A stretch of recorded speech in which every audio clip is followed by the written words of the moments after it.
कि आने वाला समय और आने वाला दिशा क्या होने जा रही है। यह हिंदुत्व की सदी है और हिंदुत्व की सदी केवल भारत की नहीं दुनिया की सदी होगी। पूरी दुनिया के अंदर हिंदुत्व का झंडा एक बार पुनः मजबूती के साथ भगवा झंडा दुनिया के अंदर कोने कोने में लहराएगा। उसके साथ एक बार प्रसार किए जाने की आवश्यकता है। हिंदू कभी निराशावादी नहीं हो सकता है। अगर योगी आदित्यनाथ भारत के प्रधानमंत्री बन जाएं तो क्या होगा? दोस्तों, यह सवाल अक्सर लोगों के मन में आता है और आना भी चाहिए, क्योंकि 2024 में जब भारत में अगला लोकसभा चुनाव होगा तब पीएम नरेंद्र मोदी की उम्र 74 साल हो जाएगी। और यह बात आप लोग तो जानते ही हो कि बीजेपी में नेताओं की उम्र को लेकर इनफॉर्मल रूल है, जहां पर 75 साल के ऊपर के नेताओं को मंत्री पद से रिटायर्ड करके उनको अपना मार्गदर्शक बनाकर यंग लीडर्स को आगे लाने का दावा किया जाता है। और दोस्तों, ऐसा हमने लाल कृष्ण आडवाणी, मुरली मनोहर जोशी और सुब्रमण्यम स्वामी के साथ होता देखा था, जहां पर इनकी उम्र की वजह से इन नेताओं को मंत्री पद से रिटायर कर दिया गया था। अब ऐसे में अगला यह रूल पीएम नरेंद्र मोदी पर लागू हुआ तो फिर पीएम मोदी का उत्तराधिकारी कौन होगा? कौन होगा वो जो मोदी के बाद भारत का अगला प्रधानमंत्री बनेगा? दोस्तों, इस सवाल का जवाब हम आज की इस वीडियो में डिटेल में जानेंगे, तो बने रहिए वीडियो के अंत तक। दोस्तों, साल 2021 में इंडिया टुडे की मूड ऑफ नेशन सर्वे की रिपोर्ट आई थी, जिसमें यूपी के सीएम योगी आदित्यनाथ लगातार चौथी बार बेस्ट परफॉर्मर सीएम का किताब लेकर सामने आए। दोस्तों, इस सर्वे के मुताबिक प्रधानमंत्री को लेकर जब लोगों से उनकी राय पूछी गई तो उसमें से 14% लोगों ने फिर से पीएम मोदी को चुना, और उसके बाद सीएम योगी आदित्यनाथ को 11% लोगों ने और सिर्फ 8% लोगों ने ही अमित शाह को चुना। यानी इस सर्वे के हिसाब से प्रधानमंत्री पद के लिए योगी आदित्यनाथ लोगों की दूसरी सबसे बड़ी पसंद बने थे। अब दोस्तों, ऐसा होने के पीछे कई कारण हैं, जिसमें सबसे बड़ा कारण है मोदी और योगी के बीच में कुछ सिमिलरिटीज का होना। दोस्तों, दोनों ही नेता अपनी कम्युनिकेशन स्किल्स के लिए जाने जाते हैं। इन दोनों नेताओं के भाषण भी कुछ इस तरीके के होते हैं जो भीड़ के अंदर उत्साह और एनर्जी को भर देते हैं। दोनों ही नेता बातों को घुमा फिरा कर कहने के बजाय सीधा बोलना पसंद करते हैं, जो कि आम जनता को काफी पसंद आता है। इसके अलावा दोनों की स्पीच में अग्रेशन साफ साफ देखा जा सकता है, और यह चीजें इन दोनों नेताओं को एक जैसा बनाती है।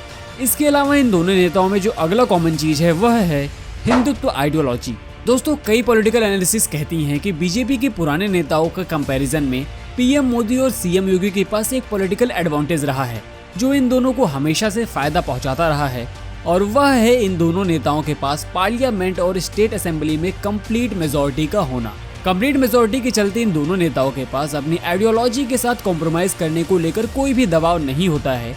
इसीलिए यह दोनों नेता अपने हिंदुत्व आइडियोलॉजी को पूरी ताकत के साथ यूज करते हैं। दोस्तों, कुछ एक्सपर्ट्स तो ये भी कहते हैं कि हिंदुत्व को लेकर योगी आदित्यनाथ का जो कमिटमेंट है वह आरएसएस को हमेशा से पसंद आता रहा है, और समय आने पर आरएसएस सीएम योगी के प्रधानमंत्री पद को लेकर उनको सपोर्ट भी करेगा।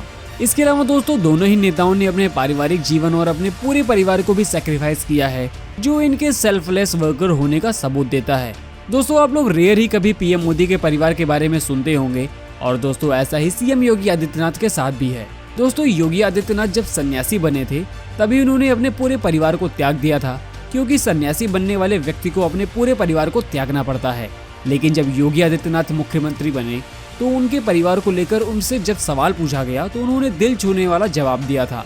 आप लोग भी इसे सुनिए। आपकी बहन की कुछ तस्वीरें मैंने देखी हैं, मैं आपको दिखाना चाहता हूं कि कैसे वो रहती हैं और किन हालात, और मुझे ये तस्वीरें देखिए।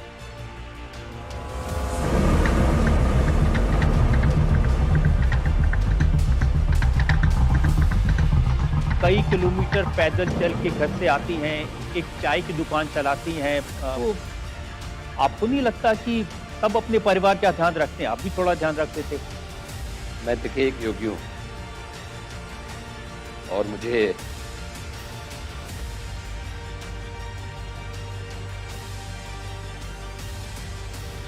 पूरे प्रदेश का ध्यान रखना होता है, और मुझे लगता है कि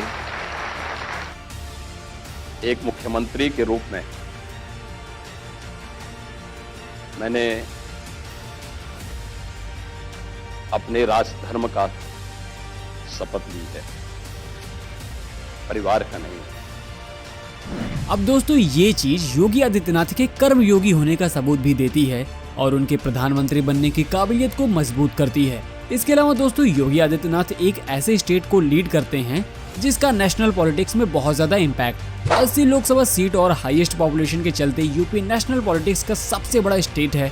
इसीलिए कोई भी नेशनल लीडर यूपी को इग्नोर नहीं कर सकता है। तो ऐसे में सीएम योगी आदित्यनाथ के पास एक नेचुरल एडवांटेज है, जहां पर वो अपने होम ग्राउंड का एडवांटेज लेते हुए आने वाले समय में नेशनल पॉलिटिक्स में अपना दबदबा कायम कर सकते हैं और प्रधानमंत्री बनने की अपनी काबिलियत को मजबूत कर सकते हैं।